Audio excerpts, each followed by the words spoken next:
quite a bit in the metagame if they're, even widely considered in the metagame right now, as not many people do bring them. And Zhao Ti's got, what I would consider to at least have never been in the metagame in that Odd Hunter. Yeah, and I want to bring a little attention to this Odd Paladin list from. I think it looks pretty similar a couple months ago, where you're still running that one Stormwind champion. There's no techs like Giggling Inventor and Blood Knight, as some people have been running. And I wonder what the reasoning for building it this way was for Kolento. But that is going to be the deck running into, I'd say, a really good matchup either way. Odd Rogue hates this matchup more than anything.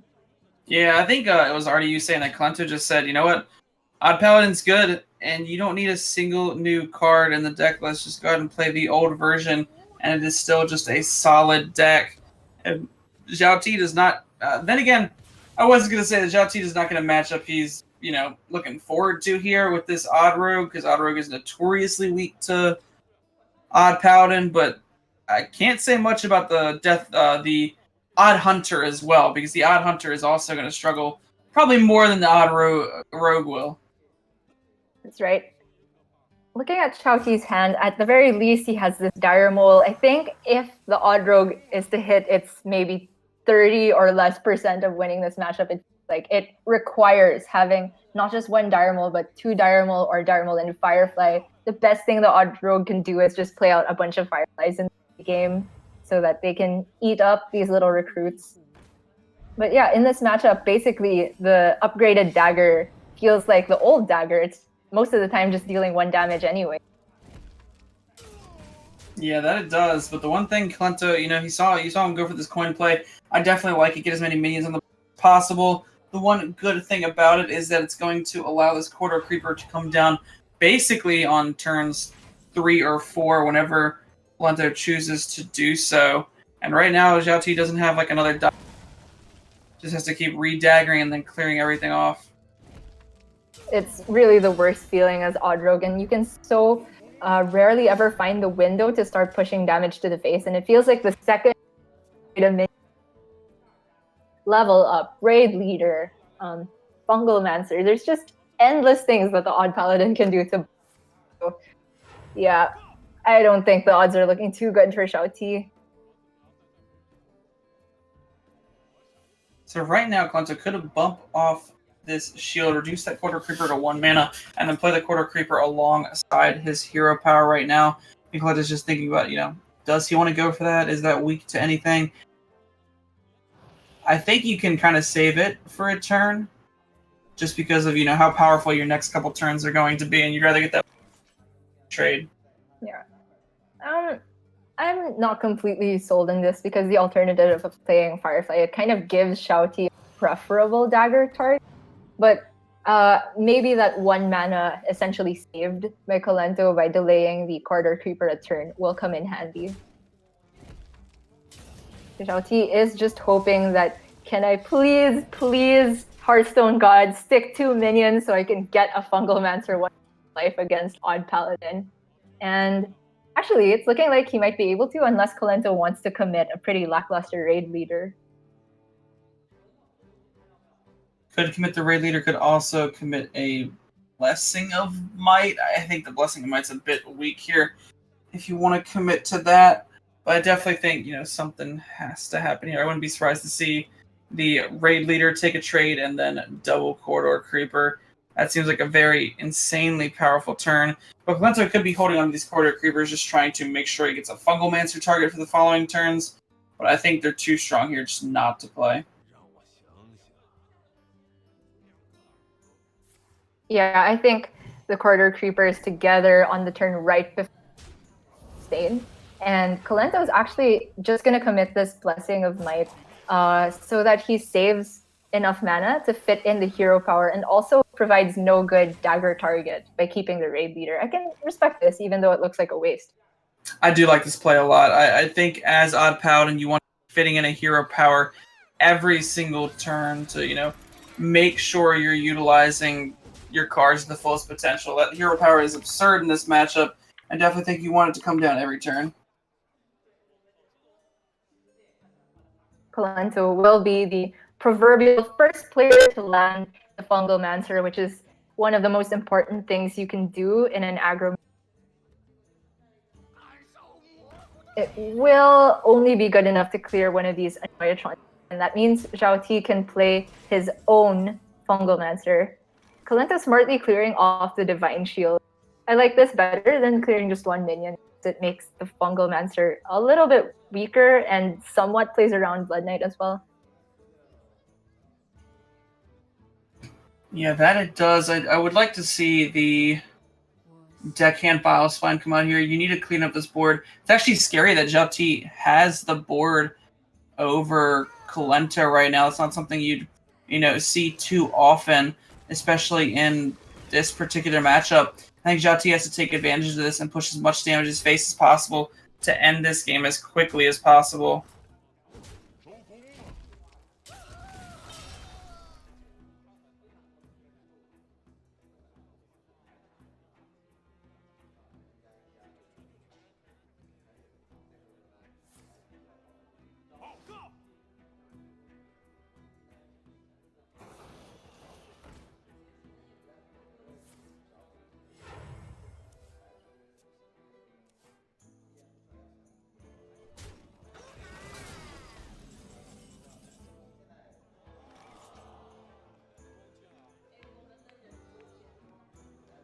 Apologize if we are robotic sounding. I'm not quite sure why. Not sure if, our beautiful voices are better now. I have no clue whatsoever.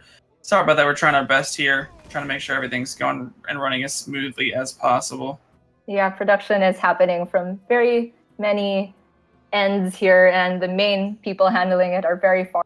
But I do think that we can still get a grasp of what's happening. Unfortunately, this is a mashup where it's really fast, but it seems like the last turn, Zhao Ti was able to set up this whiteboard with the Giggling Inventor and then just cleared off the small minions, wasted no time clearing the Corridor Creeper, which I definitely like. And he's now put himself in a position where second Fungal Mancer could be really powerful. Yeah, I really like the Fungal Mancer out here for Zhao Ti, and I love how aggressive Zhao Ti is. Really seeing that, there's not that many minions on the other side. Can even take a value trade there and try and end this game. Zhao Ti has found himself in a very favorable position. This is awesome. He's doing what Odd Paladin likes to do sometimes. Isolating one threat from their opponent and forcing it to make trades into very tiny minions, inefficient trades just to survive. And now Kalento. And if he just plays Divine Cleaver, he's very close to dying from what he can see on board. And we can see from what Zhao Ti has in hand, I think that will just be game. Yeah, this is actually crazy. I believe this is out, has a Deadly Poison, has the SI7 agent. We're able to clean up this game. That is a very crucial win for Zhao Ti. All he has to do now is slide his win through in with the Hunter, and he is moving on to the top 4 and keeping China's hope alive of winning an Aston Martin. That is quite a story, winning an extremely unfavorable matchup. And I like how you mentioned slide in with that Hunter because this deck doesn't look like it's very favored, but I was just talking about Odd Paladin matchup is for Rogue. So maybe Zhao Ti can get the right hand, get the good stuff, and keep the hope alive for China. Yeah, Zhao Ti is China's last hope of having a Chinese victor in EU versus CN.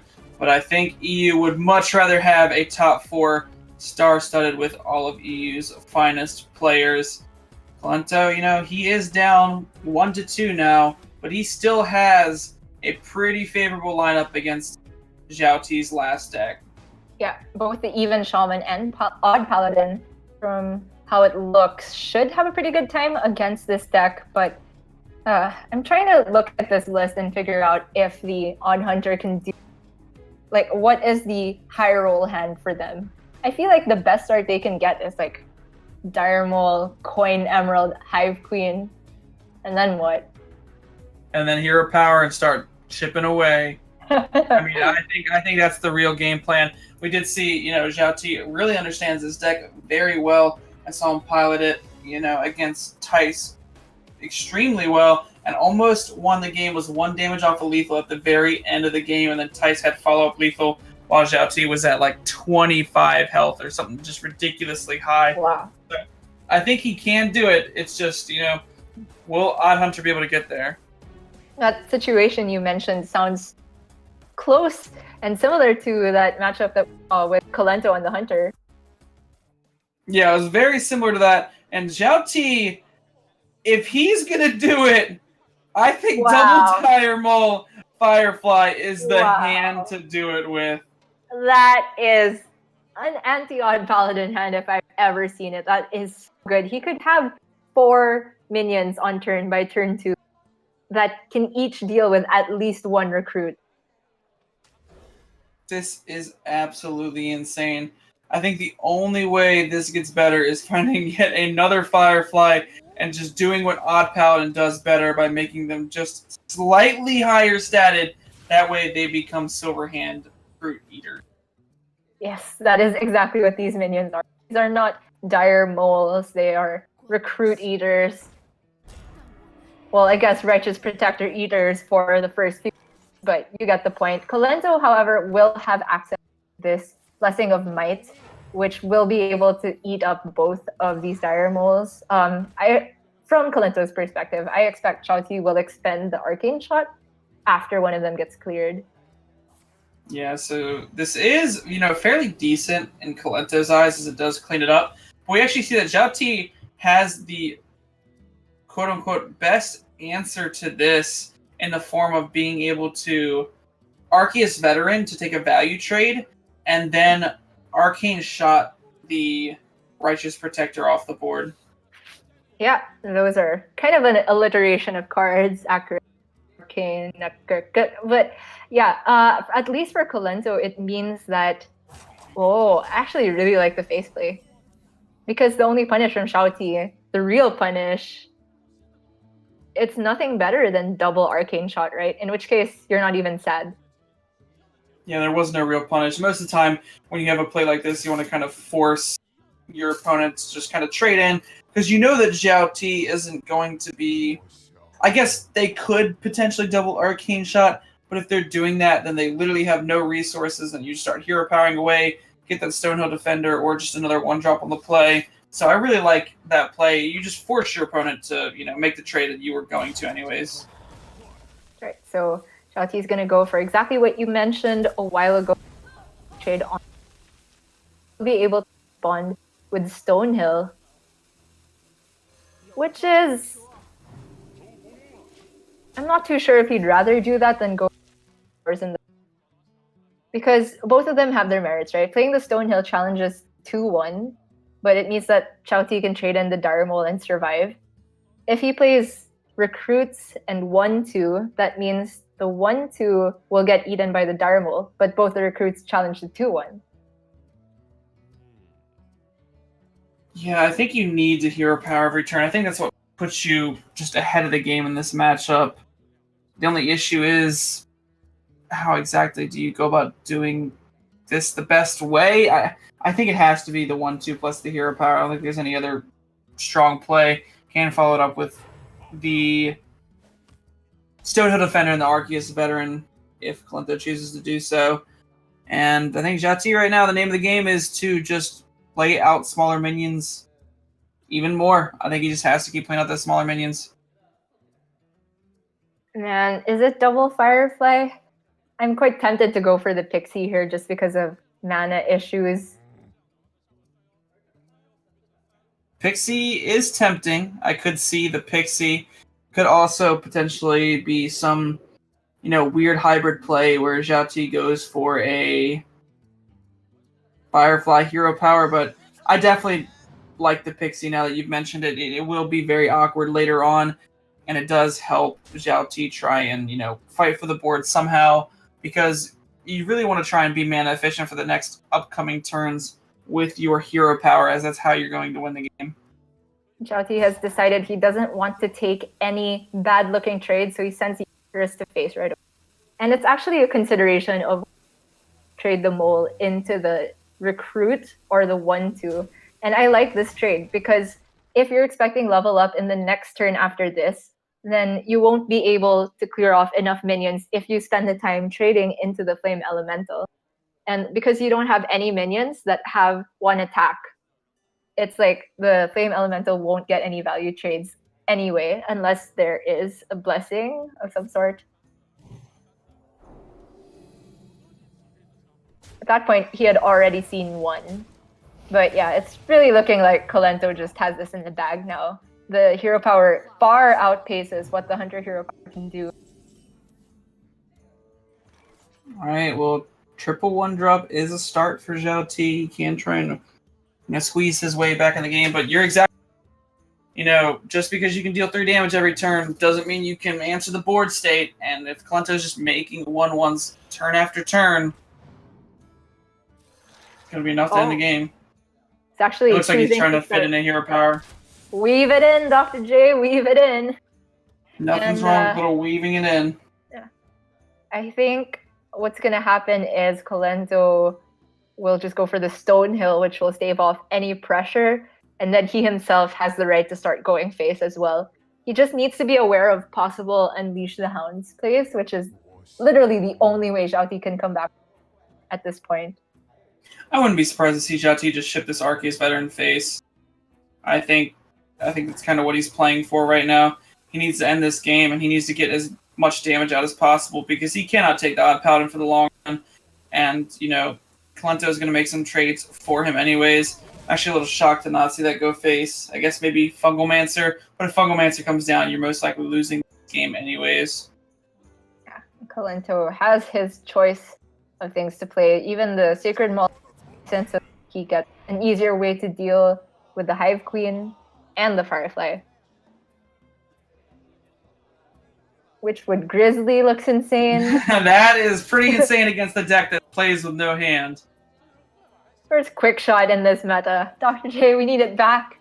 And even then, it's an even cost card. So that could not be in the list either. I think it has to be the Grizzly here. Simple. We just make an odd hunter. I mean, an even hunter, and then you can weave it in every turn. Yeah, why would you want to do 3 damage when you could deal 2 damage on 1? Looks like Kolento prioritizes the Omega Defender because he'll be able to hero power alongside it. So I definitely see where his head's at for that play. So Huffer can get a little work done, but it will just get beaten by after value trading into Stonehill. I actually feel like you need to hope for Misha and just pray that Kolento has 0 buffs in hand. No Fungalmancer, no Attack Maul, no level up. And then maybe the recruits are forced to trade into Misha to get through. Yeah, I think you have to go for something like that. I don't think you can stall too long. Even Huffer, I guess, is okay because you can value trade in and hero power. I think that one was potentially the worst of them, but you still have to do something. We've seen 3 Leox out of 4 animal companions. I think we saw 1.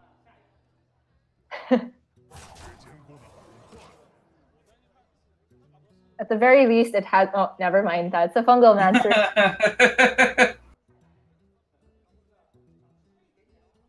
So Kolento can fungal up 2 recruits, trade off a value trade into Leoc and trade 1, and then he can take a value trade with other onto the Emerald Hive Queen, push some more face damage. He's buffing up the taunt instead, which I guess is better around Unleash the Hounds. I guess it doesn't matter. Yeah, I think this is basically just game over, and that's actually quite a bit of damage that Zhao T has. Unfortunately for him, he has not weaved his hero power in quite enough. Hear and I me wouldn't out. be surprised. All right, I'm listening. This is 13. Well, okay, he only has 6 mana, but over 2 turns it's 13, and then Kolento would only be at 9, right? So you only need to spend 3 more hero powers. And also live and... I mean, I guess you could do 2 with Blackwall Pixie. I'm not saying it's possible. It's highly unlikely. But I just think it's very impressive that the Hunter is able to do this much damage without any minions, well, barely any minions, actually even connecting to the face. That is the beauty of Hunter. Sometimes it doesn't need to have minions in order to end the game. So Vine Cleaver, maybe he'd rather play less minions because of Unleash the Hounds thing. He could go for the 4-drop and then the Maul. Kalento just needs to make sure he sets up the return lethal. I think that's the best he can do with the cards he has. Yeah, I believe that's a taunt Maul, so could just use that. I believe, like you were saying. Also, just has taunt minions. I think this is game over. Kanto has to, take his time and make sure that he doesn't, play too carelessly. I think even hero powering is fine if Unleash the Hounds were to come out. So let's say Xiaoqi consecutively draws Unleash the Hounds. So if it's the draw next turn, he can play that and kill command, trade off one wolf to kill the Omega Defender, and then the rest of the wolves will possibly go face, since I think you have the read, there's no level up. That's not the draw off the top, though. So any hopes of an out I was thinking of have been extinguished. Yeah, I don't think there's any out left for Zhao T. I don't think he can make Deathstalker Rexar cost 5 to 7 mana to even have a chance at this game. So it looks like we're going to be going to a game number 5. It's just going to, take a little bit of time because Kalento just has to navigate it to where he doesn't slip up anywhere. Yeah, if only he had drawn level up or something, this game could have been done a lot sooner, but now he needs to be very careful. Situations like this always remind me of that game of Surrender, was it? Really epic game where he took a really ugly double trade in minion just to play around Unleash the Hounds as a single out. And it was exactly the top deck for his opponent. And that was the reason that Surrender won the game. So Kalento's just making sure there is zero way he loses. All right, now Zhao T is going to give it up. We're going to be going to game number 5. Zhao T, China's last representative in EU versus CN, could be knocked out with one more game. And it will be the Even Shaman for Kalento. This is a deck which has been banned a surprisingly high number of times throughout this tournament, but it's for good reason. Kalento and Bunny Hopper run in opponents with lineups that they very much built their own to be a bit better against. So Even Shaman, I would say that the Odd Hunter at first glance would most likely struggle against it, just because that they have healing, which most other quote-unquote board-based and aggressive decks do not. Yeah, I think it's also just the fact that, they also have access to a lot of very strong taunt minions as well that most decks may not have, exact access to. But I think the main point is, like you said, that healing inside of the Corpse Taker, just getting that Wind Fury and Lifesteal. There's no real way for Hunter to kind of deal with it. I think for the Odd Hunter to take this, you have to hope that the Scale Height is drawn before any of the Corpse Takers are played. And in that case, that leaves only one form of healing in the deck that is consistent, but there is still Calamos. And I guess there's the Hagatha armor too. The more I think about it, Dr. J, the less I like Zhao T's odds. Yeah, Zhao T it's not looking too good for him right now. Wouldn't be surprised to see him keep the Dire Mole, put back the Deckhand, maybe even keep that Animal Companion. We see Kalento, he's a man with a plan. He keeps the Corpse Taker, making sure I'm going to get that lifesteal. There's no way I'm getting smorked out this game. And the Primal Fin is so strong in this matchup.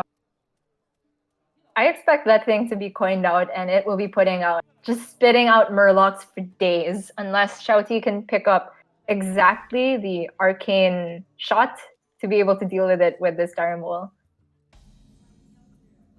Yeah, Zhao has had Dharma both games. Dharma is a very powerful card as it does allow those early trades to kind of try and snowball the board out of control for Zhao.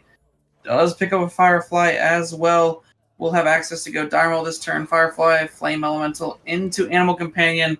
I'm not quite sure if that's going to be enough for Zhao because Kalento does have a pretty strong hand of his own. Yeah, already it's looking pretty dire, especially with the Knife Juggler in hand. All these little minions from Zhao could be taking unfavorable trades quite soon. I think Zhao he's off to a decent start, though. Can't just play Firefly, Flame Elemental, take a value trade, and just kind of sit there, and there's no real strong response from Kalento's side. That's true. The Knife Juggler would not be enough with one juggle, no matter which minion it is. So, double Firefly. I was thinking ever any merit for playing the deckhand. I think that's what Zhao was thinking. Ooh. I would hate to see that trade. It's not only bad to Diramol, but also tongue. Yes, thank you. Yeah, I think he was just, overthinking it a little bit. Just wanted to make sure. I do like how Zhao hand is panning out, and Kalento is kind of whiffing a little bit. So maybe we're counting Zhao out just a little bit too soon. Okay. It is looking decent for him right now. Might be that Kalento has to just play a Diramol, maybe the Juggler. Both of them are essentially doing the same thing. It deals 1 damage. The Diramol can give the 1 damage to the Primal Fin to trade into something, and the Knife Juggler can deal the 1 damage without damaging the Primal Fin, which is why I'm more in favor of the Knife Juggler.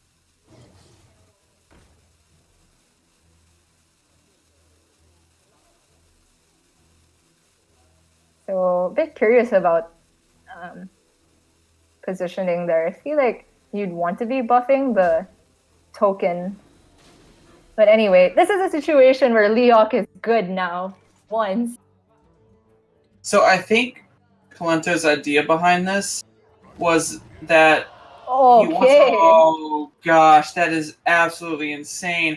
I think Kalento's idea behind this was that he wanted to make sure that if Zhao decides to swing into the Primal Fin totem, that it will actually kill the minions, because if he does place the Direwolf on the opposite side, the 1/1 will get buffed, which sure kill a minion, but Zhao has the option to just ignore it and keep his minions at a full healthy life total. So I think that's what Kalento was going for there when he decided to place it that way.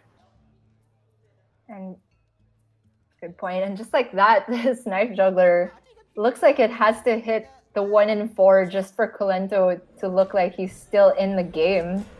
That's not it. And well, this Hive Queen can do some work.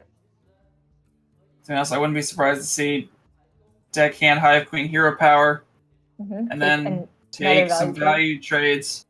The question is, Zhao is going to be considering the Sea Giant math here.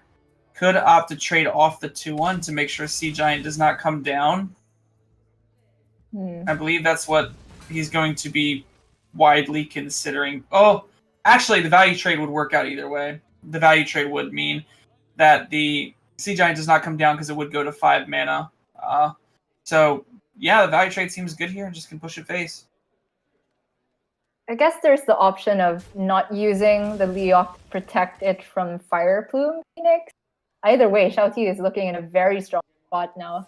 And he even has Kill Command to deal with a possible Corpse Taker in the future. And Kalento has to respect the Leok. And wow, Zhao can just deal 6 without the minions this turn. Maybe there was something to this matchup that we just weren't thinking about. And Zhao showing us this matchup, may just be strong, because right now Kalento doesn't have, the greatest sources of healing, has to commit to this Corpse Taker, and even when he does, Kill Command's around the corner to kind of clean it up without giving Kalento too much health. I will say this, Kalento didn't draw his Mercspark kills this match. That is true. you need in the. But yeah, Xiaoti has played this as cleanly as possible. And with the pickup of the arcane shot, he can prevent this Corpse Taker from dealing or healing any at all. Looks like that's what Zhao T's going for here. Oh, Iron Beak Owl. The audience is very audible and for good reason. I think we take that every day. I mean, the funny thing about the Iron Beak Owl, no, I don't think you take the Beak Owl. Can't play it this turn because of the Emerald Hive Queen. Oh, right. I keep forgetting about that. So I think the audience got really excited thinking, oh, Iron Beak Owl. But unfortunately, not many people remember that Emerald Hive Queen actually is not just a 1-mana 2/3. Yeah, it's not a zombie Shao. I am guilty of that. Well, anyway, Colento's best play here is what? Fire Plume the deckhand and use your elemental. Oh no, I don't know what it's called. The buff +2/+2, and then get a random elemental. Colento's best play here is to, I guess, get on the plane back home. I'm not sure. I think he's done for here. That is brutal. I know it is, but unfortunately for him, there's nothing he can do here because this is just lethal on the follow-up. Zhao T is going to be your third player going through to the top 4 representing China. And that was such a close series. Holy man, I think I really wrote out Zhao T way too soon there, and I apologize for that. The lineup didn't look like it could get there, but with solid play and some solid draws to back it up, Zhao T is a very worthy representative to go to the semi-finals, where he will face off against either Fury Hunter or AH3650. Yeah, but we have to give it up to Colento because I think that last game, I think he was favored in that series. I think he played extremely well through the entirety of the tournament. I was just joking around, obviously, when I was saying his only play is to do that. Just poking a little fun. I know Colento, he's a good guy. I think Zhao T, obviously played that as well as Colento did, and it just wasn't Colento's time. I think it's Zhao T's time now to just shine. Wow, Zhao T looked like he couldn't believe what just happened there. And you're right, I really want to highlight that Colento in his Hunter match versus the Odd Rogue, where he turned the whole game around basically in one turn. But this is Zhao T's time now, very, very much well-deserving of getting this far. And he has a very solid shot at getting to that Aston Martin, especially since the lineups in the future are not quite as good against his aggressive decks. Yeah, I don't think he's got the best lineup for those aggressive decks. What I was going to say is that I think part of the reason why he was probably so emotional is that he has played against some of the greatest European players that have ever played Hearthstone. For instance, he had beaten Hunterace earlier on in the group stages, and now he has defeated Colento, probably someone he may have inspired him to get into Hearthstone and start playing for himself. And just to be able to do that, to beat 2 of the world's greatest players, that's just got to be surreal feeling. And I'm, well played for Zhao T.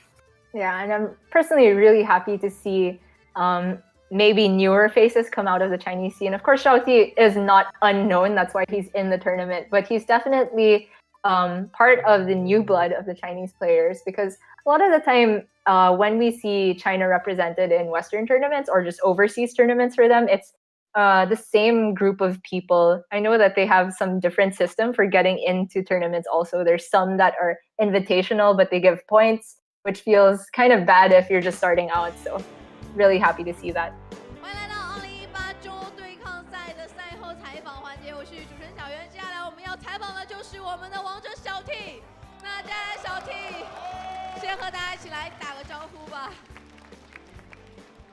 大家好，我是冰可乐小 T。是的，冰可乐小 T 作为我们的主场战士，把4强的名额留在了中国。那我想问一下小 T， 此时此刻带着怎样的心情战胜了对手，留在舞台上？非常激动，真的特别激动，因为我就是开赛之前我坐在那个位置上，然后刚好看到这一边就是所有中国队的灯就除了我都已经灭掉了，然后我其实带着放手一搏的感觉去打这场比赛了。对，其实我也很感谢小 T， 就是在比赛期间对我的帮助。然后我相信善良的人一定是有好运的。而且今天我们看到开赛前就说到了对局是1-9开，我想问一下，在这样的一个劣势包括卡组的情况之下，你是怎么去排兵布阵的？其实想法很简单，就是因为都比较劣势，就放手去搏了。然后他的话，我感觉先发骑士的概率比较高，我想让法师走一个可能在里面稍微好走一点的对局。是的，那场奥秘法是非常关键的。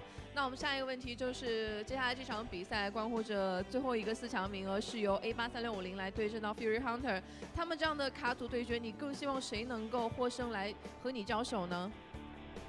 我当然是希望有任务贼的 Fury Hunter， 然后能够跟我交手。我们也希望接下来的这场比赛的对局能够有一个非常精彩的表现，同样也希望小 T 能够带着我们中国战队的希望的火种继续走下去，让我们一起为小 T 为中国战队加油！好了，那我们这一时段的赛后采访到这里已经是全部结束了，我们先稍事休息。我们接下来要进行的就是抽奖环节了。这个我们也很荣幸有请小 T 我们抽奖来有请到我们的修 girl。好，那今天的这位获奖观众真的非常荣幸了，因为他是经过了小 T 的手为你抽出的一个本次黄金公开赛3亚战暨黄金公开赛5周年的这个亚特兰蒂斯酒店的入处。那我们来抽取一位。好的，这个它的第一个数字是1，第二个数字是4，第三个数字是3，143号在现场吗？在现场吗？不在哦。那小 T， 接下来这个你来把数字读给观众，来，你先抽。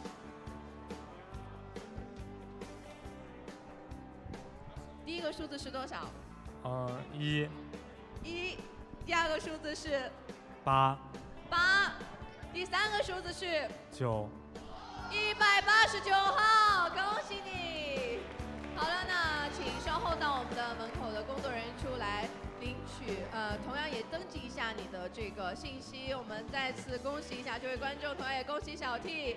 好了，那我们这个赛后采访环节以及抽奖环节已经全部结束了，马上来期待到今天的最后一轮对决。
收看最新一期的星光闪耀。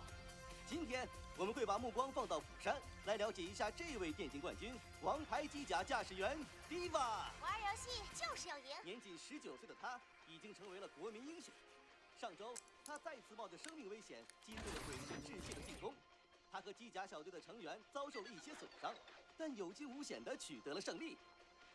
现在 ，Diva 正在享受他努力迎来的炫酷生活。嘿，哈娜，你是不是该去和粉丝合影签名了？享受 VIP 待遇。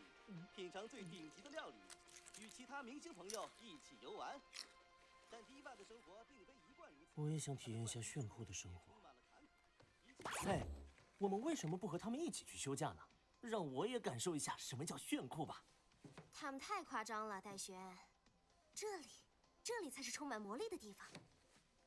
还记得那次我们通宵改装你的悬浮摩托吗？哼，你是说你毁掉的那辆？不是吧？你也太小心眼了。我们跑了第1名哎。对，你还差点把命搭上。大杯可乐，超棒！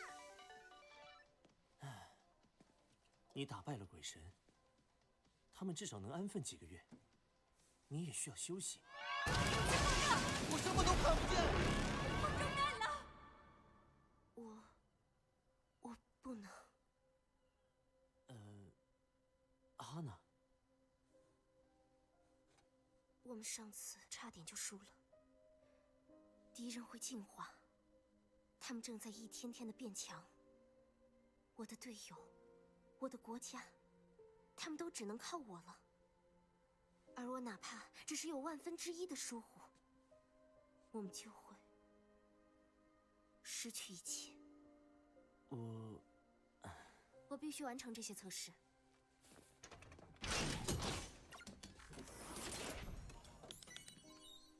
别什么事情都自己扛着，需要帮助没什么丢脸的。我能搞定，真的。好吧，反正上头同意我们。等等，这不太对，不该这么快就。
我们要等待增援，就来不及了。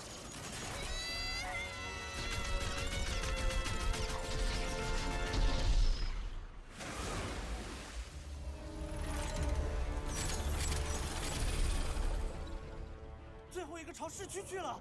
来了！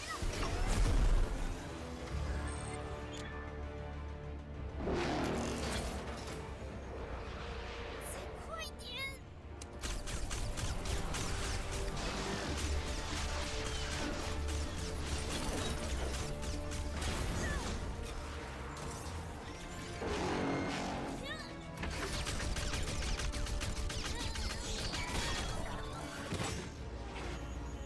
阻止不了他了。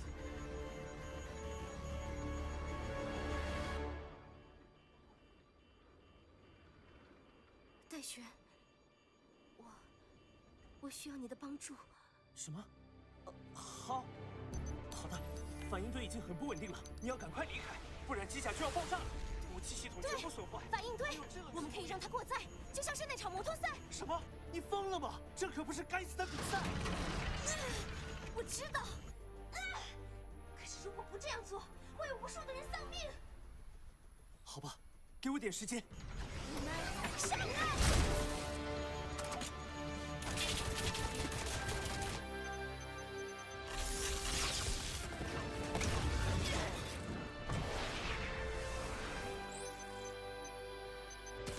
成功了，达到临界状态，反应堆60秒后就可以引爆。等不了那么长时间了，我们就快飞进市区了。哈娜，相信我，戴璇，我会在终点线等你。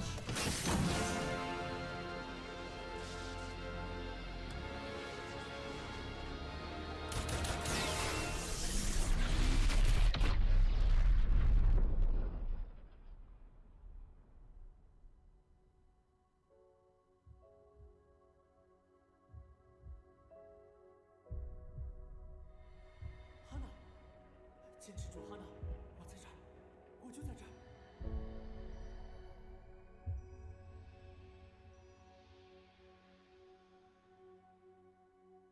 致谢的偷袭刚刚过去，市民们仍然惊魂未定。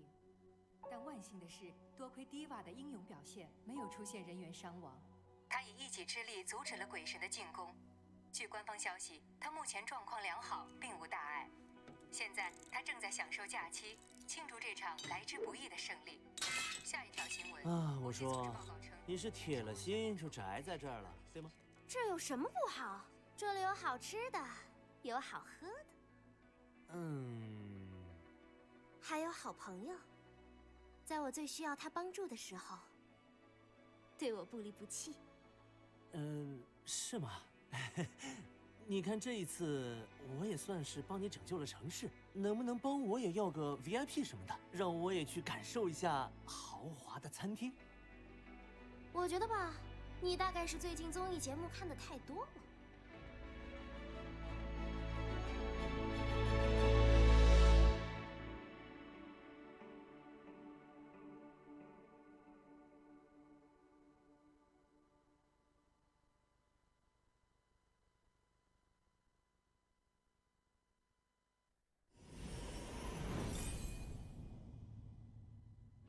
Hello, I'm A8 and I play Hearthstone for Illuminar Gaming. Yes, it's my first time attending China vs EU. What's my favorite thing about it? I think it's the atmosphere, it's just incredible. I can live for some days with one of the best players in Hearthstone, both from Europe and also from China. I don't know much about the Chinese players, so that might be their advantage, that we don't know like anything about them pretty much.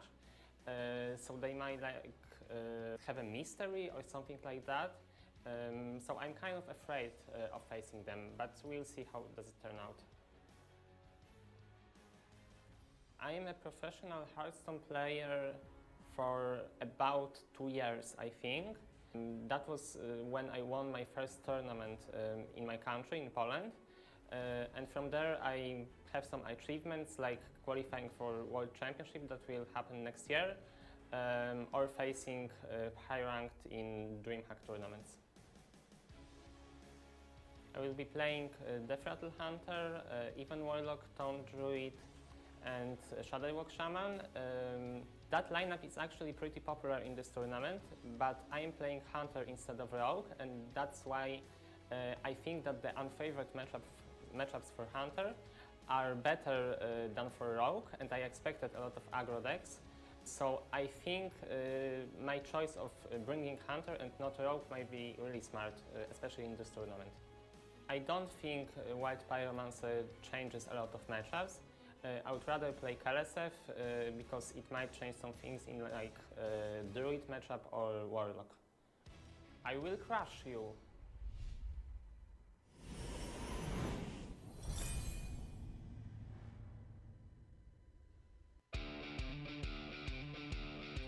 今天的最后一场对决即将展开，让我们有请最后一组选手登场。首先，让我们欢迎到2018 DreamHack 冠军，来自于丹麦的 Fury Hunter。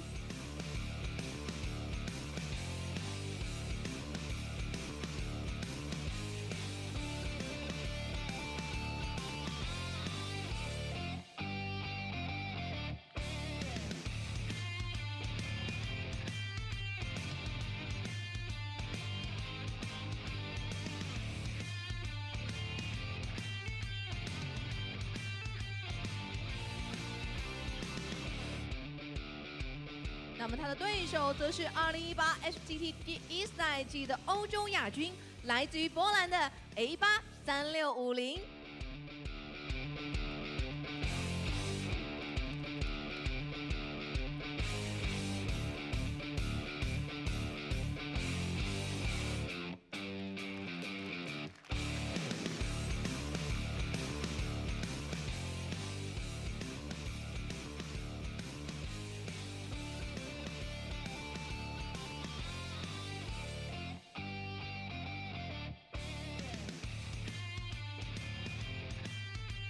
强名额仅剩1席，究竟花落谁家？让我们把画面交给解说席。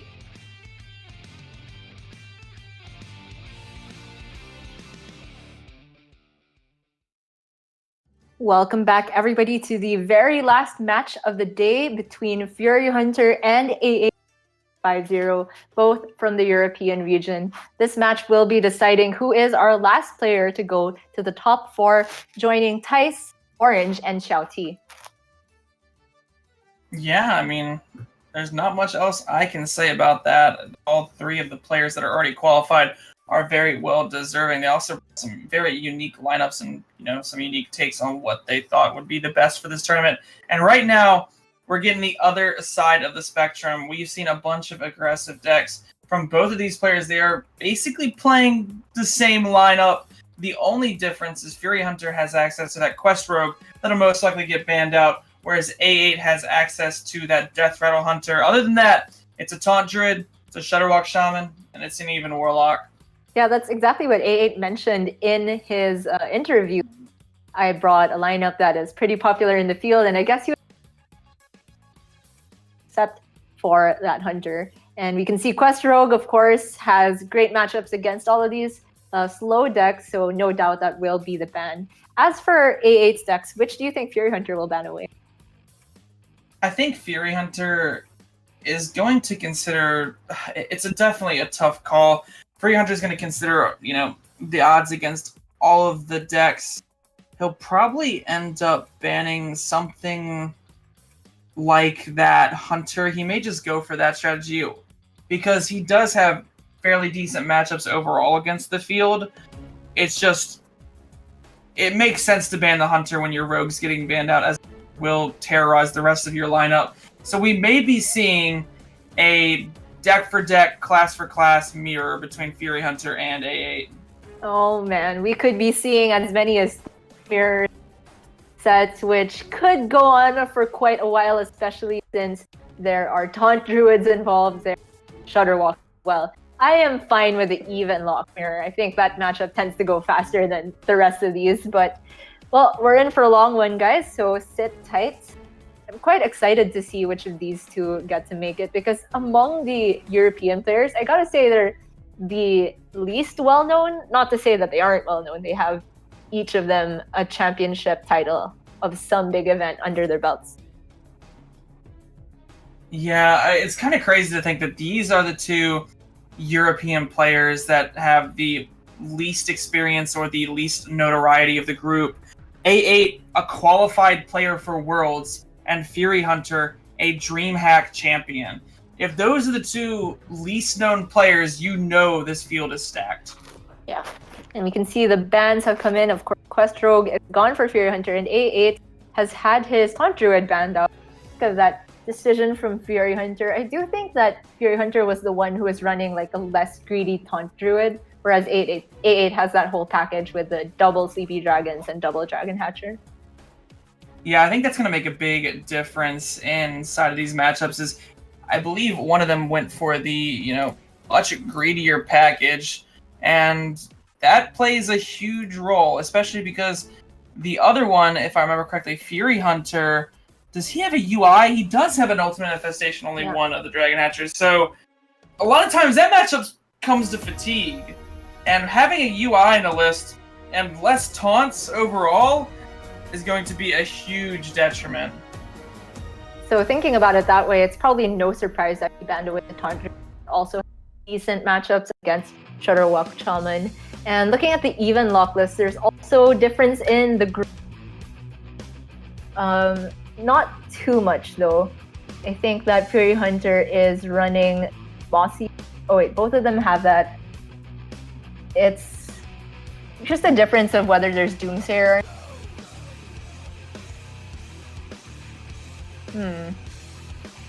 Since it's coming down to mirrors, we have to look at deck lists side by side, card for card. It's a little difficult when the names are in Chinese, but I think we can definitely figure out who's got the better tech.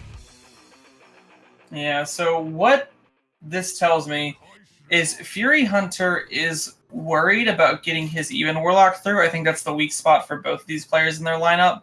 So Fury Hunter most likely left the Hunter up because he feels as if even Warlock has the best chance against Hunter, and also slightly because, even if the Druid is unfavored against, say, A8's Hunter, it's going to be even more unfavored against that greedy Druid that A8 has.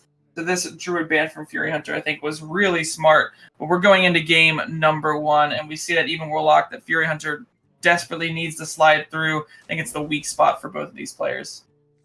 And straight off the bat, we can see A8 keeping that Katrina is so powerful in these slow. Definitely see the reasoning behind it. Fury Hunter being on coin might have access to turn 3 Giant, which is one of the best ways to win the matchup. Just gotta dodge that Hunter's Mark and Candle Shot. Yeah, not only that, but also will need to dodge this Spider Bomb, because that is another card. It's crazy how many answers that they have now. There's the Spider Bomb, there's the Candle Shot plus Hunter's Mark. There's just so many different answers now, and having that Spider Bomb is going to be reassurance for A8 that he doesn't need to worry too much. Yeah. Given that, you might not feel the need to take this Candle Shot to proc a Mountain Giant. I feel like the pick might be Ziliax, because the Witchwood Grizzly played from hand is never good. Loves to hold a bunch of cards in their hand. Yeah, the Witchwood Grizzly, most of the time, just strong when it comes off Katharina. There are very slim occasions where you can play a Witchwood Grizzly onto a board. Your opponent may not have an answer, and cube play dead on the following turn. Very strong play, but doesn't happen all the time. And I really wouldn't be surprised to see A8 consider the Spider Bomb here, but it is a bit of a risk. Yeah, it's very difficult to tell whether your opponent has the Giant or not. But it is going to work out for A8 here, because Fury Hunter will be forced to respond with maybe this Plated Beetle first. Possibly even the Sun Fury if he doesn't want to be gaining armor for future Hooked Reavers. Yeah, this is a rough turn. Fury Hunter needs to answer that Spider Bomb before he gets down his Mountain Giant. There is the option to go Coin Spellbreaker or Coin Spellstone, because if Beetle is played this turn and Beetle gets answered with something like a Flanking Strike, that could just be game over. That is very true. If Fury Hunter doesn't deal with this now, that Spider Bomb can just have its Death Rattle proc again and again, and protected by things like this Flanking Strike, as you mentioned. Very heads up for Fury Hunter to already expend the Spellbreaker, which I think is a one-of in the deck.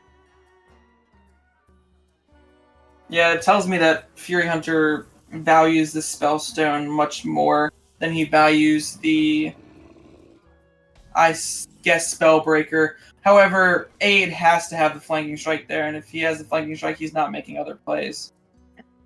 So A8, with the pickup of Ziliax off the tracking, is able to clear the Mountain Giant. Expensive, but I do think he'll be happy to take this. Yeah, seems like a pretty fairly solid play for A8 overall. He kept that Ziliax for a reason, even though he did not, clean up the Giant in the most typical way. He still got through it in the end. Second Mountain Giant is available for Fury Hunter. He can pair it with a Taunt Minion, also make sure that that Spider Bomb is not clunking away at the face. He can also go Giant and Vulgar Homunculus to buff up his Spellstone, but the Homunculus ties to a value trade, so it doesn't feel good. Yeah, I definitely like the Twilight Drake here. Might as well contest this minion best you can. Is a potential for A8 to go Devilsaur Egg, Terror Scale here. Definitely think that's a serious consideration. A8 might feel as if weaving in Hero Power is better to try and end this game quicker, but this turn 6 just looks fairly simple and fairly solid. I think it's a question of whether you're sending the Spider Bomb to the face. It's just so bad to put your opponent to 15 and activate their Hooked Reavers for them. But it feels worse, honestly, to not use the damage when you Spider Bomb trade in the next turn.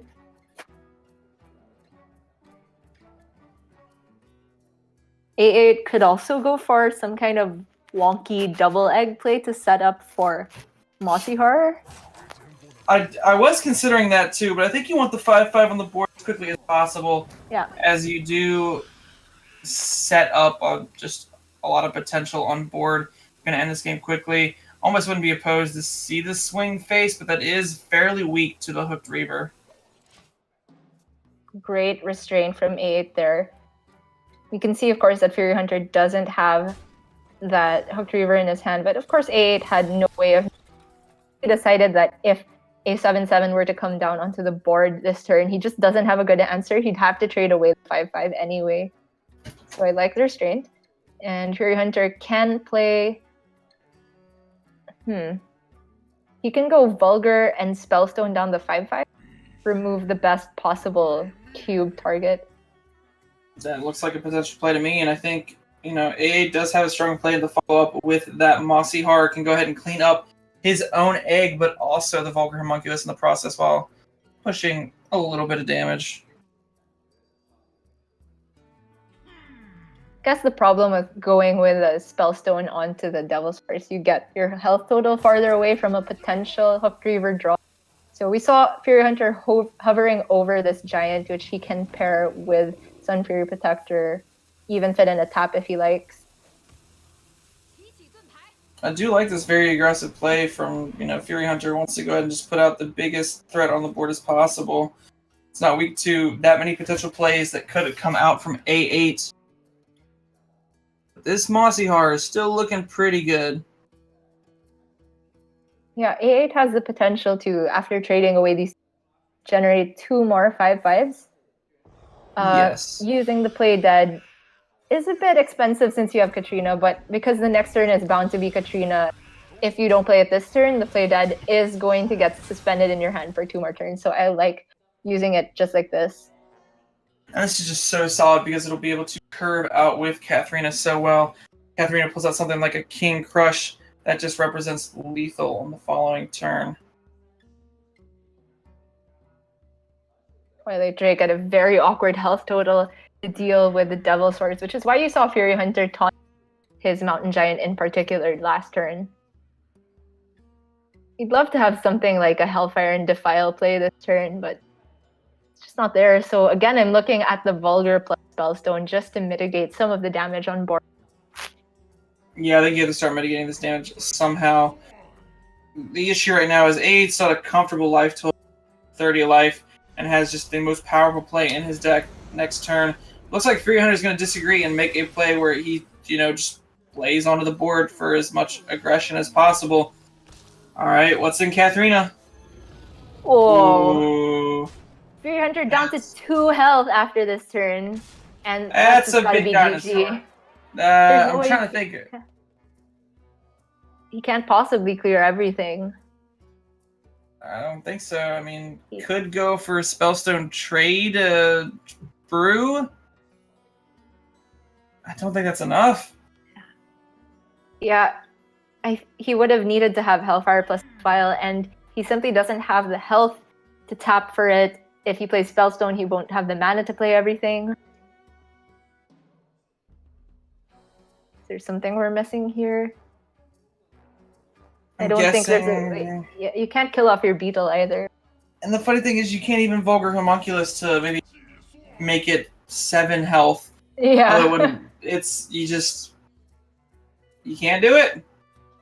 You can go up to 13 and kill off the King Crush. Okay. Yeah. If that had pulled Witchwood Grizzly, it still wouldn't have worked. So yeah, I think Fury Hunter had to hope that it didn't pull anything and that both of those cards were in the hand.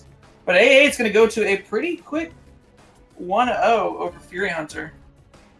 That's right, and this is the deck that he brought in place of Quest Rogue. It was like, yeah, everybody's... I think I would rather ban it and bring this deck instead. And he managed to slide in the win, so now a bunch of mirrors are still possibly in our future. Yeah, we still got the Even Warlock mirror and the Shutterwalk Shaman mirror.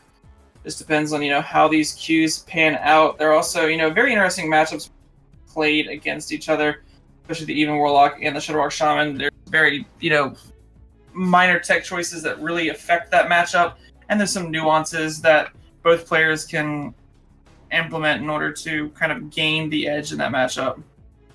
I want to see a Shutterwalk Shaman Mirror where it goes to Shutterwalk being very near the deck, the end of the deck for both players, and then we get a Rusty style gamer sensei tutorial about how to play the Shutterwalk Mirror when it goes and both players have their walks with.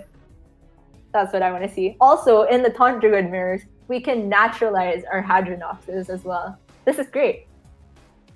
This is too much for my NA brain to handle right now. So I'm going to leave it to the European players to figure out how they want to do this. Feel the thrill, Jace, of naturalizing your own Hadronox. I can't. That is pretty funny. I think I misspoke. The Taunt Druid mirror is not possible because it's got banned, but we still have this slightly less greedy Taunt Druid from Fury Hunter, which needs to pull off a win somehow. Shutterwalk Mirror. You wanted to see it. They gave it to you. Fury Hunter versus A8 in the Shutterwalk Shaman Mirror. So the matchup pretty much feels like solitaire for the early few turns, unless one person gets Keleseth. And I have seen this strangely often, that the Keleseth board just ends up pressuring the other Shutterwalk. And then you win without ever having to use Jaws That Bite and Claws That Catch. Yeah, sometimes, you have those hands where you draw as a Shutterwalk Shaman and you just out-tempo and you just out-Zoolock your opponent and just beat them down with Serenite Chain Gangs and Life Drinkers.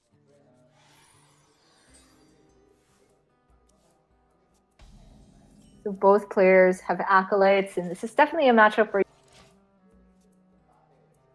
has access to Volcano at some point. Not going to be for a few turns yet, though. And Fury Hunter can play Mana Tide next turn.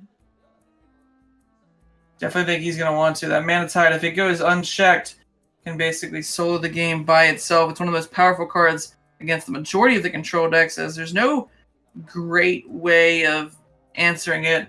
I mean, there is the potential for A to even coin out this MC tech just to have something to answer that Mana Tide. That's true. The MC tech hardly ever gets value in the matchup, or when it does and steals one of your opponent's 7 shots doing anything. One thing I wanted to ask you is that some people talk about how Mana Tide, if you leave it unchecked for a couple turns, sometimes it doesn't even feel like it's worth removing. Sometimes you just want to leave it there to clog up your opponent's hand and possibly mill something. And that's something that I've always been bad at recognizing as a Shutterwalk player. But pro players would know better about when to hold off. It's a very difficult call. I think it depends on the situation that the player is put in. If they feel like they can beat the Shutterwalk through a resource battle, then they would want to get rid of it as quickly as possible. That way they don't constantly draw card after card after card. But sometimes, you're worried that you don't have that time. It's mostly in aggressive matchups where you can afford to ignore the totem, because not only does it mess with their Volcano math, but you don't want to soak 3 damage when you need to be aggressive. Spent all that time talking about the Mana Tide, but Fear Hunter actually chose to play out the Ooze there. Do you think that was in respect of Lightning Storm, which would have been able to minions with the Acolyte attack? I think for the most part, Fury Hunter just wants to kind of tempo out and make sure that he, there's no clean way for A to be able to answer this Mana Tide totem, like you were saying, because Storm doesn't get that much value. Prince Keleseth buff through the entire deck. So I wouldn't be surprised if that was the thought process behind Fury Hunter for developing that Ooze first. Very powerful play by Fury Hunter to once again protect a Mana Tide totem. I think A8 might be looking to... Yeah, he has to Storm just to make sure that Tide doesn't draw any more than 1 card. Unfortunately, low rolls the Mana Tide there. If he had high rolled, he had a potential to clear both of the minions, but I guess you can't get too greedy when high roll is good enough. Yeah, you gotta be very careful with that. You can't really afford to just kind of get too crazy or too greedy with that. A lot of times that's what kind of hurts players in the long run, is they get way too greedy with plays. players are looking relatively even on the card draw, which is what you want to see, and both of them have not played any of the crucial combo pieces yet. Yeah, still ways away from getting that Shutterwalk active. Both these players are going to be trying to, cycle through their deck as quickly as possible.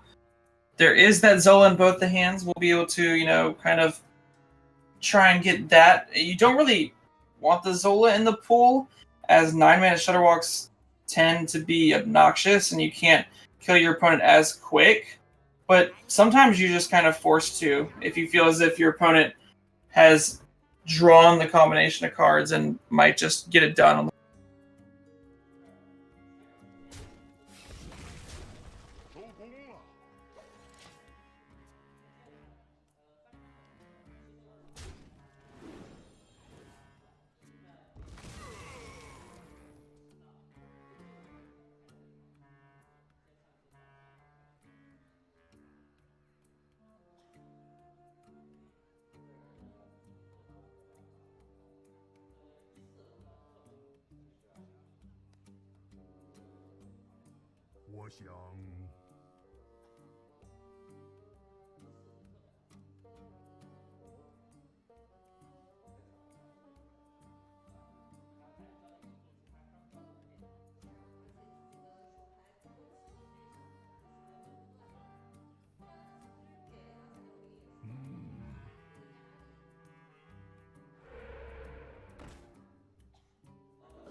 如此完美的标本。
让我诉说你的痛苦。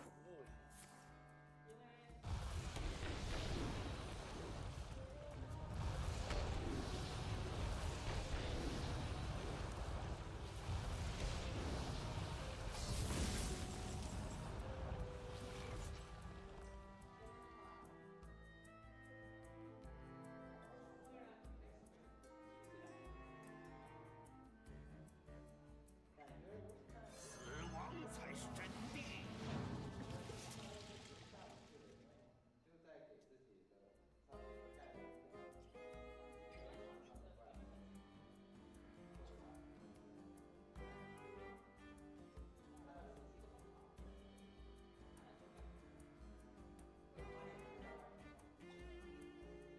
令人困惑。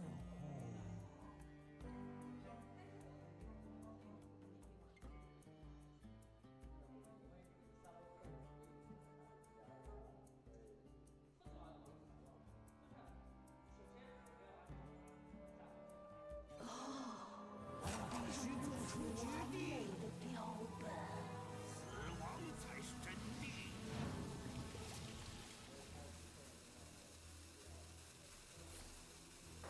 收工了。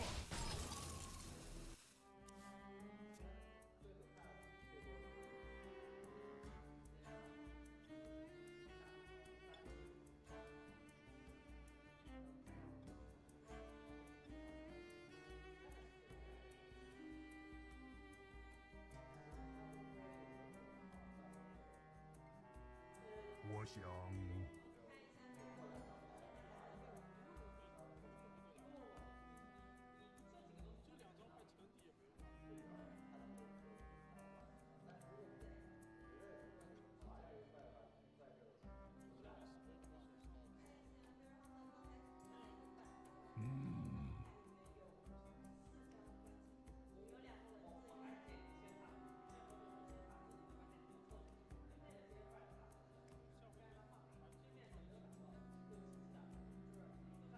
时间不多了。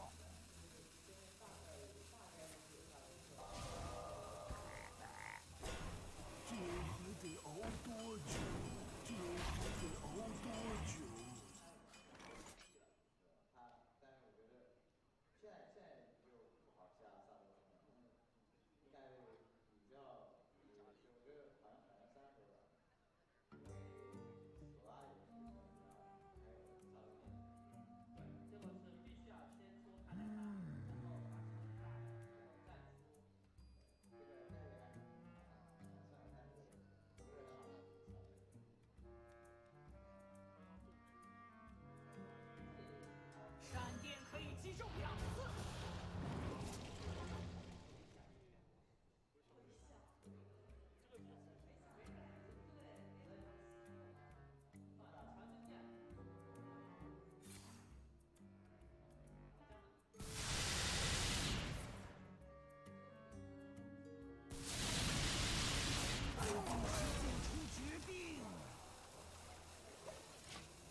这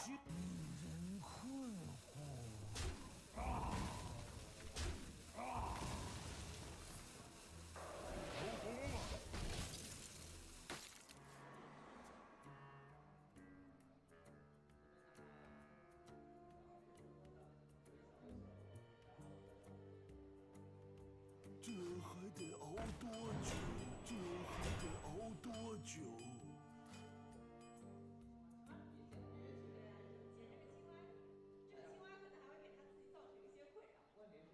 好吧，小东西，我又一次醒来了。这还得熬多久？这还得熬多久？真高兴听到。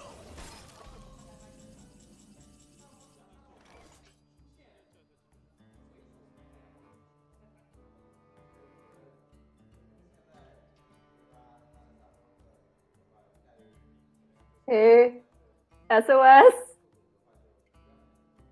Good thing this happened in the Shutterwalk mirror. Resident.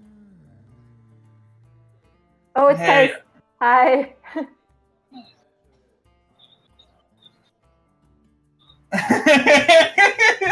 I think all you need to do is have our audio feed going through. I'm pretty sure everyone can hear us right now, so I think we're good. yeah, we're live. I think we Tess can just helped us commentate back. now.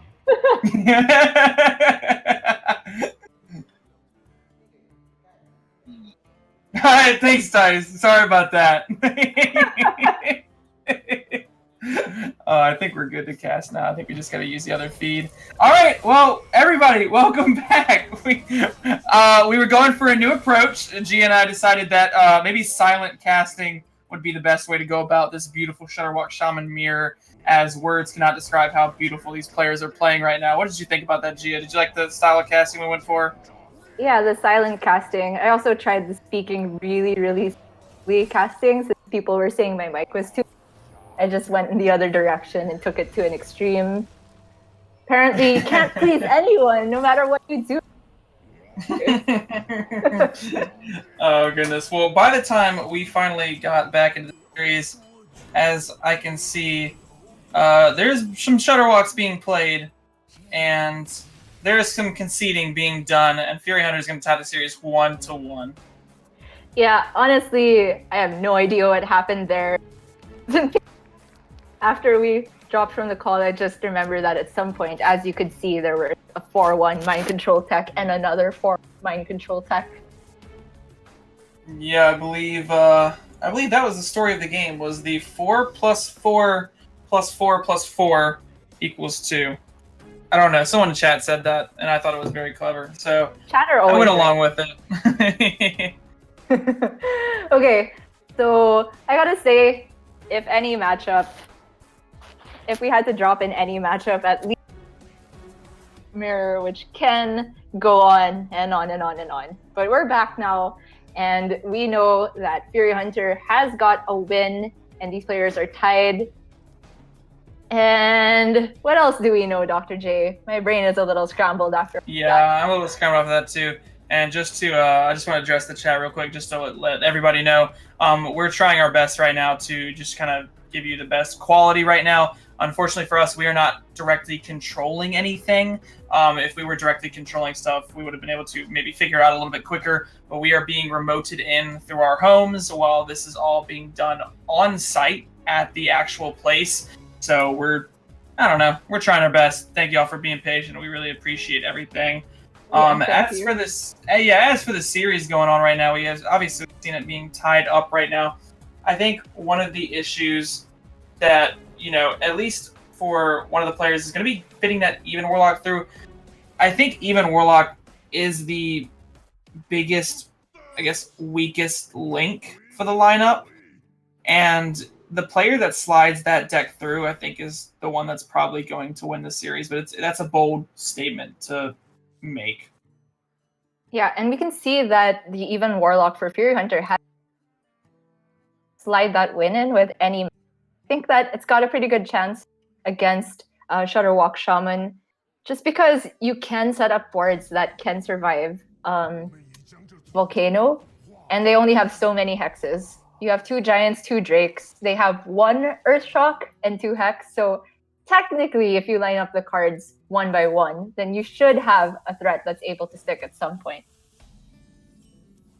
Yeah, it definitely makes sense. I mean, as we see for this matchup, it's really going to come down to how these removals are panned out. Does Fury Hunter decide to kind of play around those removals?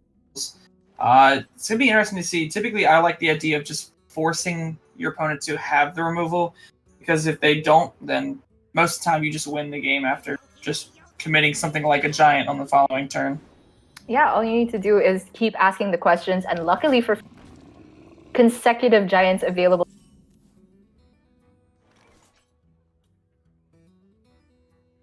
So the second giant can come down with a coin 2-drop if Fury Hunter so chooses next turn.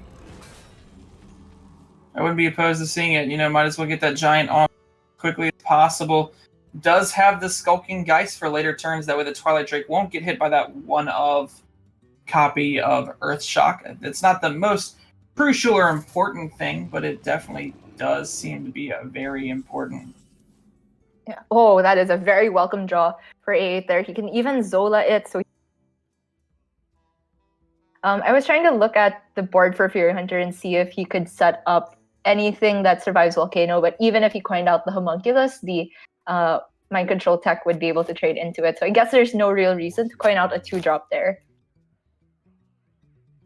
Yeah, I believe the Glacial Shard Zola seems just like a very strong play. You can even push a little bit of damage if A8 wants to. A lot of times it's, not worth it to push that damage. You'd rather kind of try and clean up this giant as quickly as possible. You're not really aggroing down your opponent, and you give them the Hooked Reaver much sooner, and you really don't want to be doing that. Yeah, the trade of the Mind Control tech plays around both Defile and Hellfire. This giant is such a beast that it can take a hit from the MC tech and the Defile and survive. And Fury Hunter has that Shroom Brewer to keep it healthy as well. So I'm sure A8 is glad that he saved this Glacial Shard. However, if he plays it this turn, it means he's delaying the Electra Farsight, which I think he's been saving. Yeah, but taking 8 damage just seems to be quite a lot. I guess having the Healing Rain in hand does make up for it quite a bit. Can go for the Electra Farsight, draw 2 reduced cards. Very powerful turn.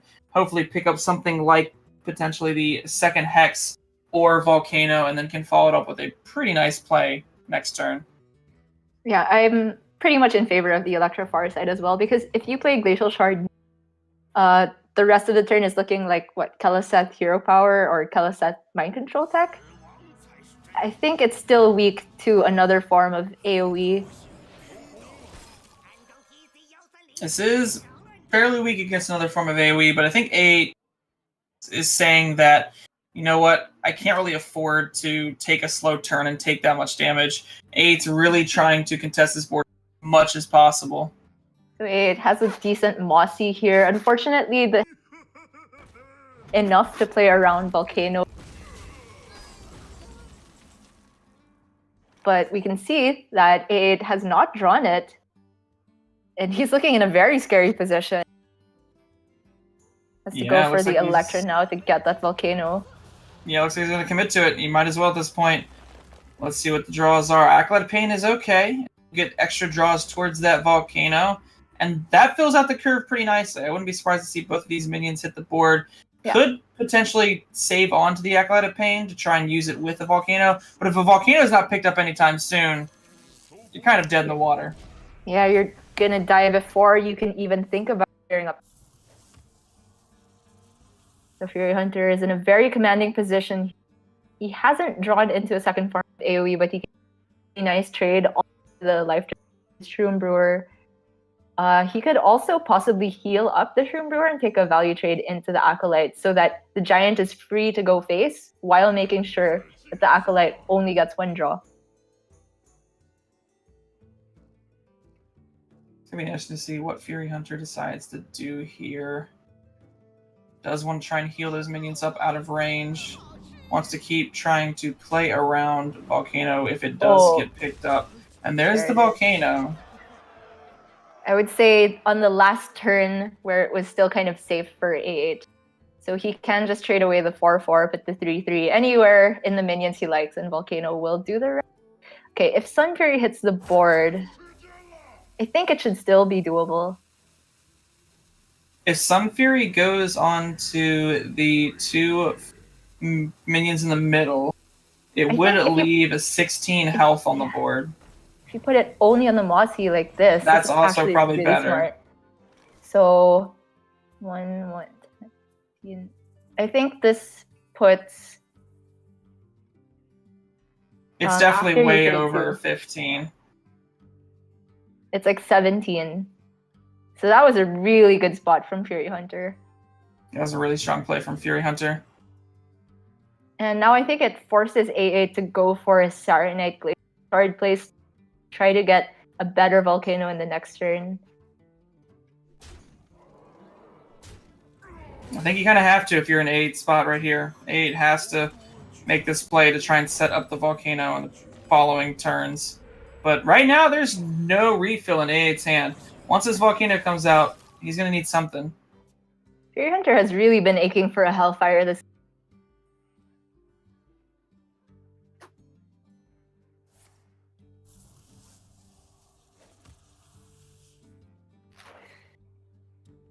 And I don't think there's any way he can play around Volcano. I think he just needs to hope that it's not there.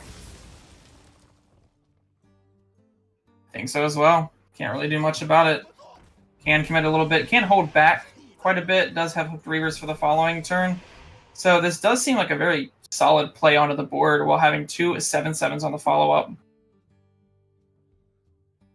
Yeah, even if he plays down the Ooze, it'll be exactly 15 after the 3 attack minions trade into a Homunculus each. And I don't believe the Sun Fury Protector is going to make that much of a difference if that one gets played because there is the spell damage totem online. It would make it 16. Oh, wow. With the Lightning Storm, there's actually a potential to maybe push face, but I don't think A8 is.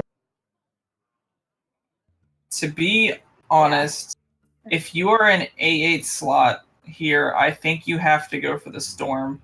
Wow. Because if you Volcano this, you are never clearing another board state if he has something impactful. If Fury Hunter has like the double 7/7 that we were mentioning, the Storm could roll pretty high, and then you could trade off one of the minions into the Giant if it rolls high enough. So I really like this. Right, it makes sense. I was thinking you can't afford to go face because of Reavers, but he's already at 15, so you can't play around that anyway. And Fury Hunter is gonna trade off the higher health minion. It won't make a difference because of the healing totem. But yeah, but just because he expects to need the Volcano on the following turn.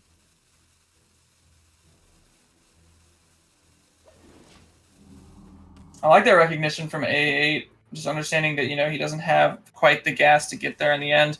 And Fury Hunter is just relentlessly tapping, trying to make sure that he has resource after resource after resource to keep him in this game. Yep. Double Hook Reavers would put 14 health on board. Electra makes it 11, but there's still 4. Fits 15 perfectly. So Fury Hunter will want to hold back on playing those both in the same turn. Trying to force the Volcano before his chain gangs. I mean his Hooked Reavers come on board. Ooh, what is currently in the pool for that chain gang? Is it enough? Is there 2 life drinkers in the pool? I believe there's only 1. 1. Yeah. And no Grumble. There was a Zola though. I mean, the crazy thing is, I wouldn't be surprised if AA just pushes this face, maybe plays a Healing Rain or takes a passive turn, and then just goes for a Shutterwalk next turn. Because with 1 life drinker, if any of these Shutterwalks live and push any damage, that's game ending right there. On top of it has a bunch of Glacial Shards in the pool, or at least 1 that I know of. And then on the follow-up, could potentially just Zola it again. Yeah, I think it's really strong to just go for the early Shutterwalk. This is looking like a where A8 won't need to go for the full combo. I'm not sure if you commit the Healing Rain here.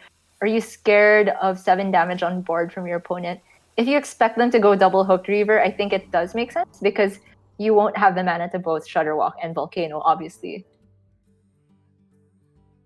I think it's Double Hooked Reaver that's on. A8's mine.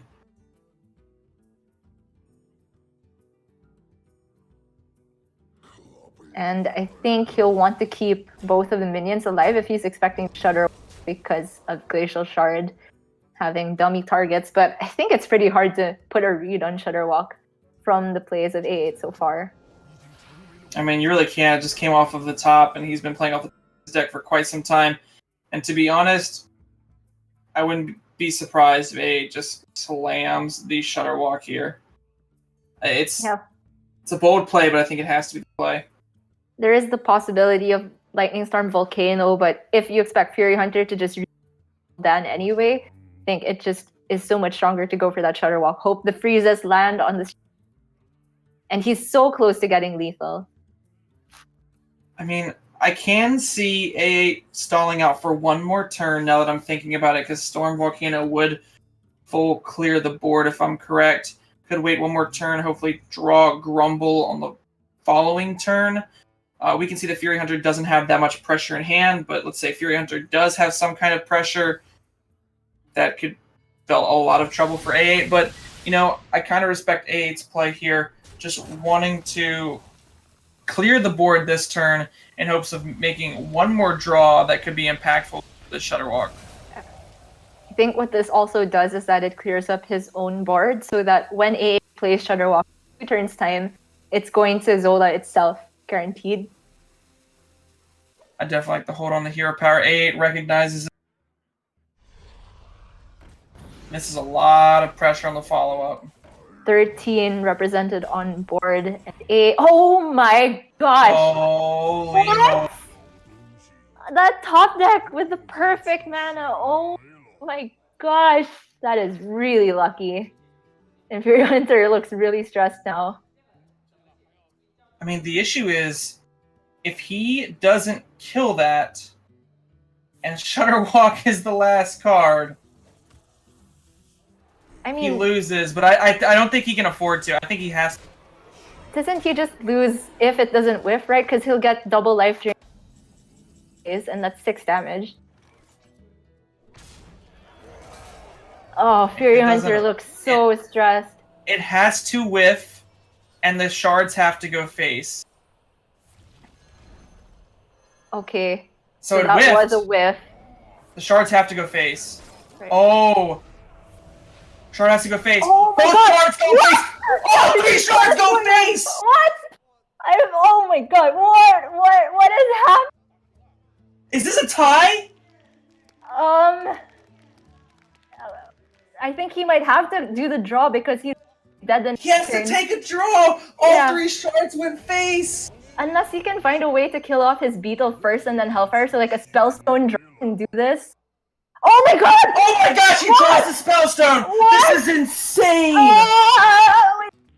What? No way, that is so hype. Fury Hunter just is cracking up laughing. What just happened? I don't know. Wow. That was just the most insane series of top decks that I've ever seen on both sides. That's crazy. He had to miss 3 glacial shards. I am in After the Shudderwalk whiff. disbelief. Yeah. That's like 3 1-3s and a 1-2. That's like 1 in 54 that outcome happens. Oh my gosh. I have it.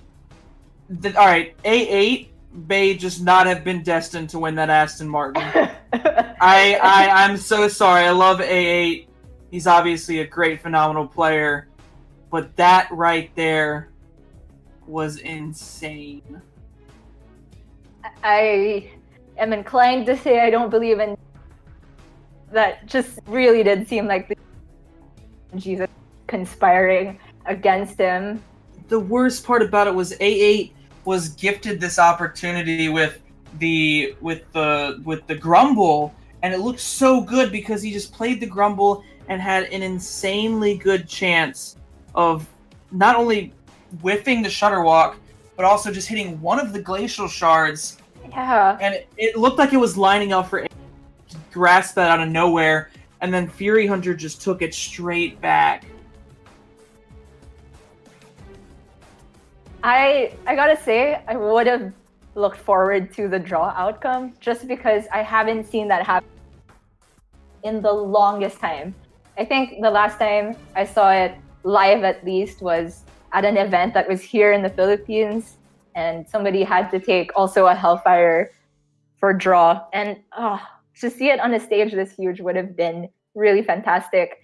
But those the Spellstone draw, I don't think he had Shroom Brewers left, right? Because he had to heal. No, both Shroom Brewers were gone. Yeah. It had to be.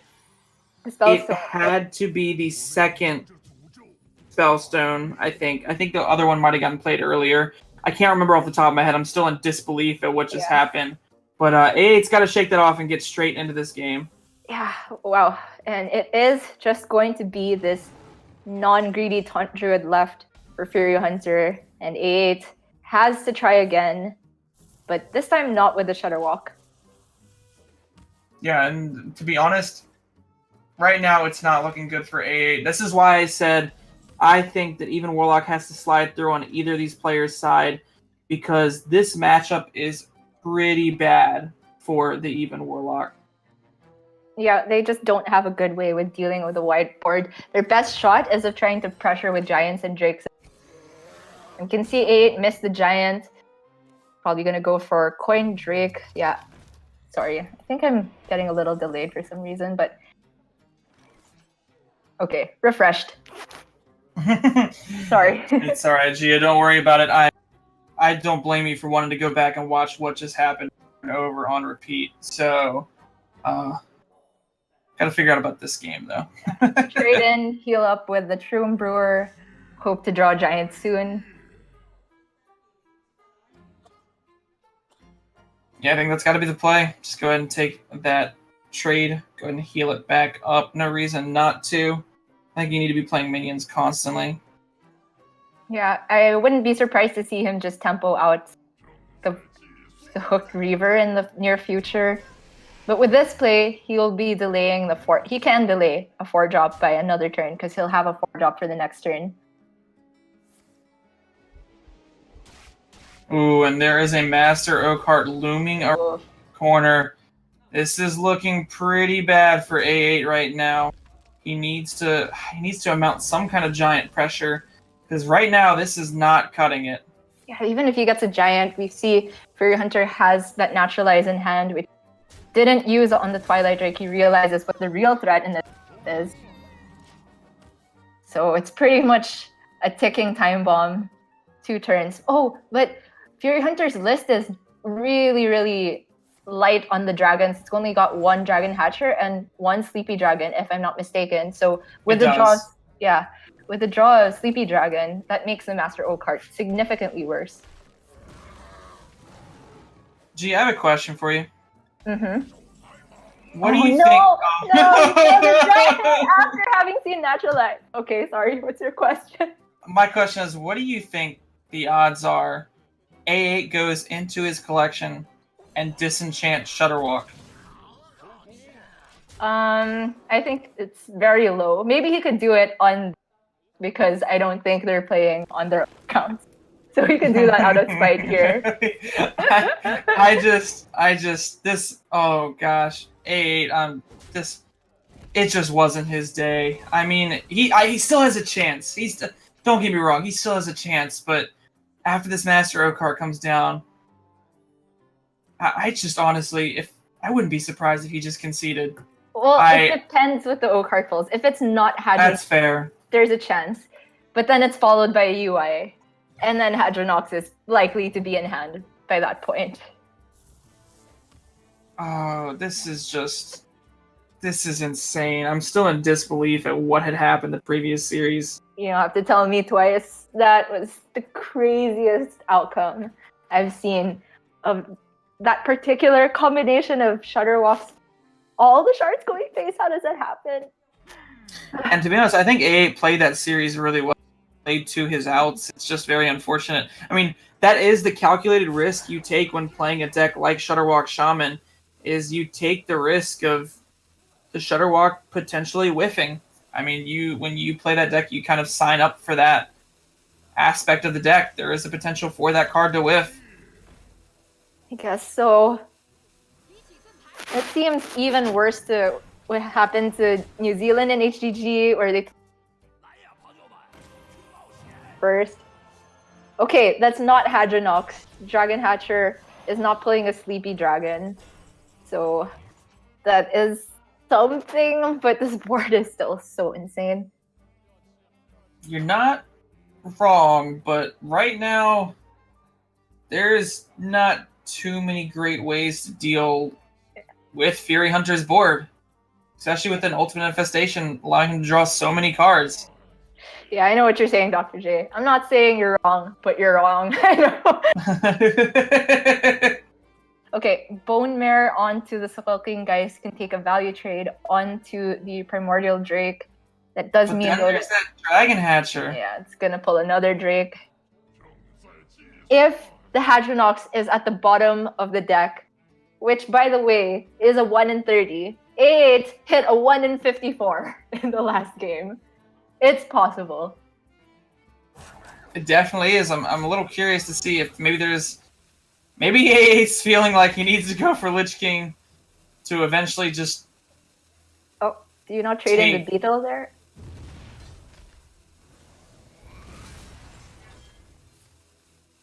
Oh, I guess it didn't matter because that was the only minion it could have hit at that point anyway. So A8 found a way to clear most of the board. Second Primordial Drake is drawn, but it's not really going to matter now because some point Hadronox is going to come down. We know that the Deathlies is gone, but it can still be cubed eventually. I think A8's out right now is to play this Lich King, get the steal it, and then he has a chance. Death Grip. It has to be Death Grip. He's hit slimmer odds in the negative sense last game. I'm just going to use that argument to justify every over now on Jay. It wasn't Death Grip, so I think with that, I mean, it's going to be a slow, painful one, but I think eventually Fury Hunter is going to get there in the end. Yeah.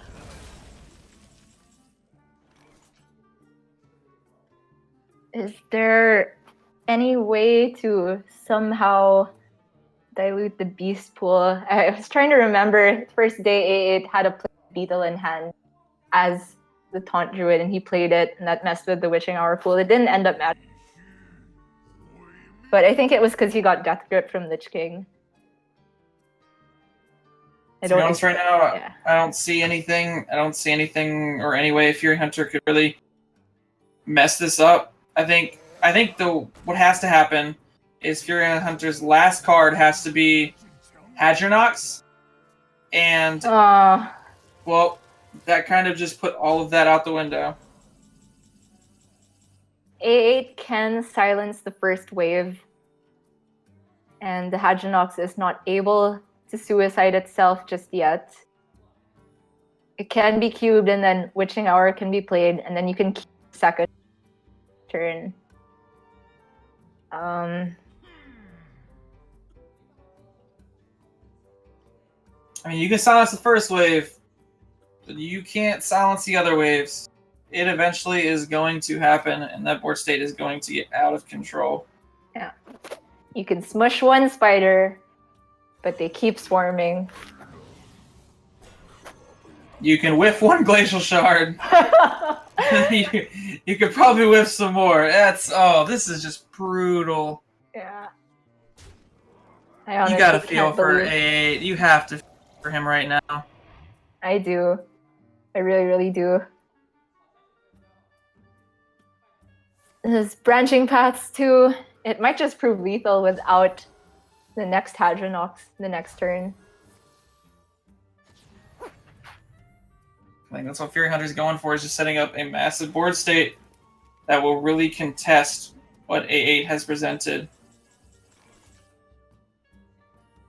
think we can definitely see it in A8's expression. I feel like the energy, I can also feel it. It's just, it's so frustrating, and I don't blame him at all for reacting this way.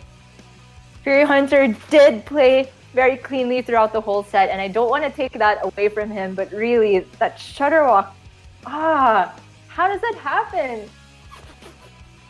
It was definitely insane. I think both of these players played exceptionally well. I really do.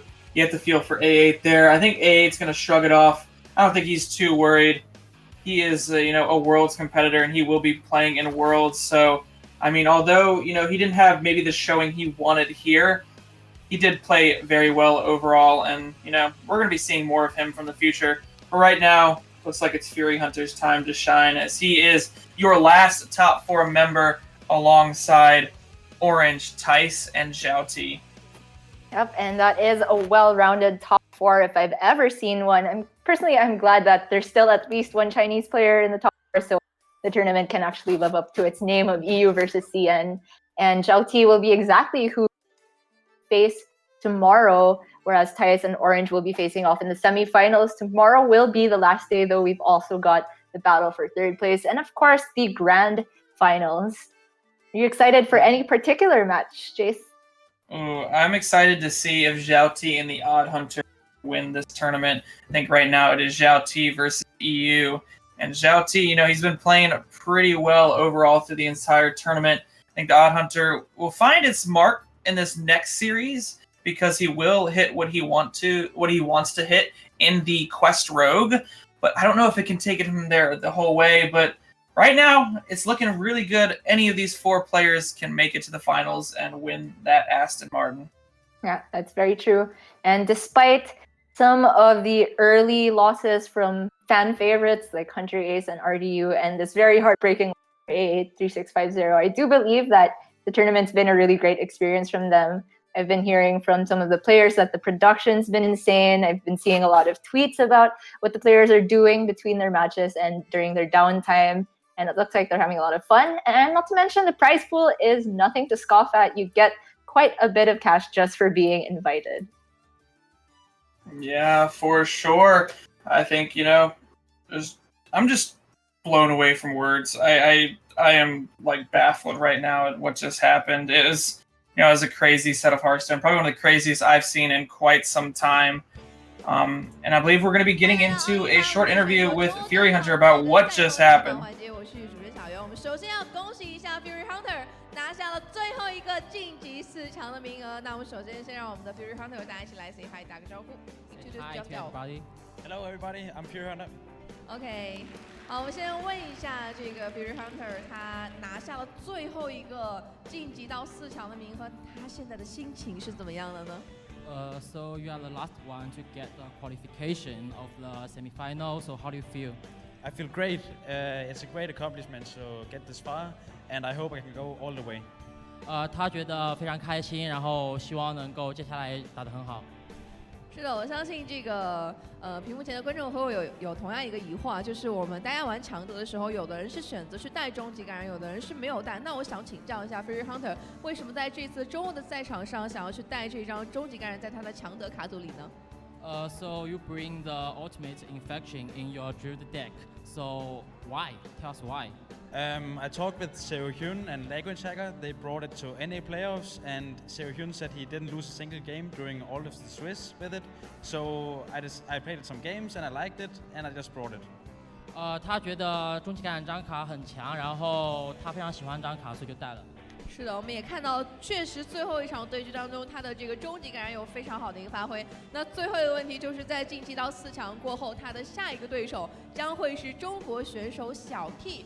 那我想请教一下 Fury Hunter， 他觉得下一场比赛是一个什么样的对局呢？In the next round, you're gonna face 小 T. So what do you think about that? I don't feel so great about facing Xiao Ti because it's my worst matchup in all of the tournament. But I will do my best to beat him, but it will be really hard. 他说他不是特别希望对阵小 T， 然后但是他会尽力去打败他。是的，那我们再次恭喜一下 Fury Hunter 成功晋级，拿下了最后一个晋级名额。那我们今天所有的赛后采访环节已经是全部结束了，接下来让把画面来交还给解说席。